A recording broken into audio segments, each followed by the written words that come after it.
Teori dramaturgi Erving Goffman.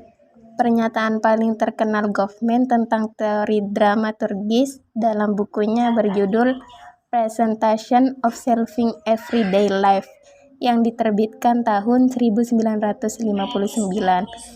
Istilah dramaturgi di mana kental dengan pengaruh drama atau teater atau pertunjukan fiksi di atas panggung, di mana seorang aktor memainkan karakter manusia-manusia yang lain, sehingga penonton dapat memperoleh gambaran kehidupan dari tokoh tersebut dan mampu mengikuti alur cerita dari drama yang disajikan.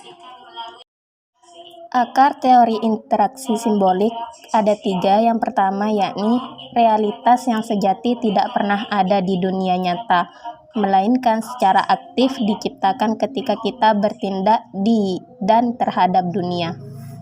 2. Percaya bahwa manusia mengingat dan melandaskan pengetahuan mereka tentang dunia pada apa yang terbukti berguna bagi mereka. 3. Manusia mendefinisikan objek fisik dan objek sosial yang mereka temui berdasarkan kegunaannya bagi mereka, termasuk tujuan mereka. Pandangan mengenai behaviorisme terbagi menjadi 2, yakni pertama behaviorisme radikal John Watson dan yang kedua behaviorisme sosial George Herbert Mead.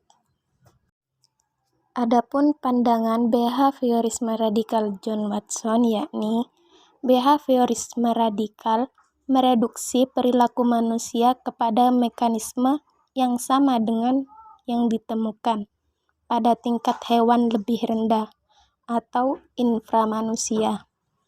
Yang kedua, manusia sebagai makhluk yang pasif tidak berpikir yang perilakunya ditentukan oleh rangsangan di luar dirinya.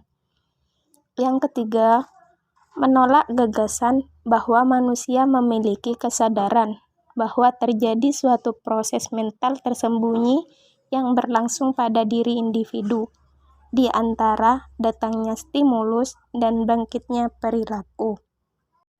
Dan pandangan behaviorisme sosial George Herbert Mead ialah pertama, behaviorisme sosial merujuk pada deskripsi perilaku pada tingkat yang khas manusia.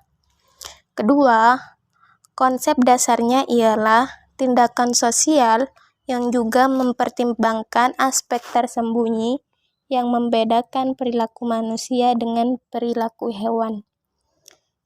Yang terakhir yakni menganggap perilaku manusia sebagai perilaku sosial, sebab substansi dan eksistensi perilaku manusia hanya dapat dijelaskan dengan mempertimbangkan basis sosialnya.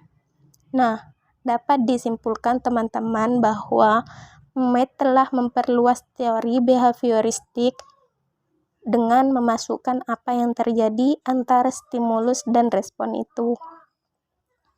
Ia berhutang budi pada behaviorisme tetapi sekaligus juga memisahkan dirinya.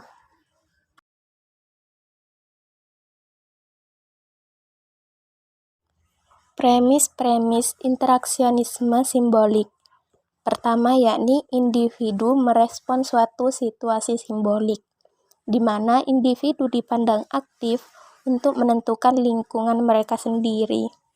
Yang kedua yakni makna adalah produk interaksi sosial. Karenanya makna tidak melekat pada objek, melainkan dinegosiasikan melalui penggunaan bahasa.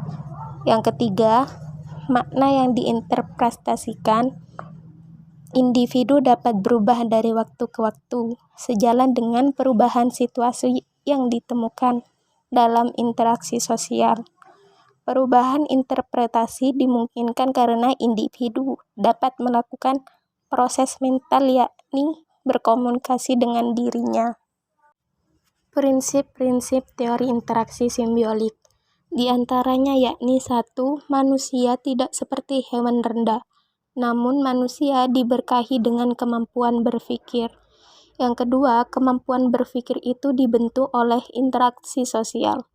Yang ketiga, dalam interaksi sosial, orang belajar makna dan simbol yang memungkinkan mereka menerapkan kemampuan khas mereka sebagai manusia, yakni berpikir.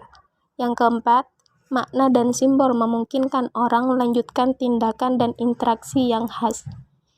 Yang kelima, orang mampu memodifikasi atau mengubah makna dan simbol yang mereka gunakan dalam tindakan dan interaksi berdasarkan interpretasi mereka atas situasi. Dan yang terakhir yakni orang mampu melakukan modifikasi dan perubahan ini karena kemampuan mereka berinteraksi dengan diri sendiri, yang memungkinkan mereka memeriksa tahapan-tahapan tindakan, menilai keuntungan dan kerugian relatif, dan kemudian memilih salah satunya.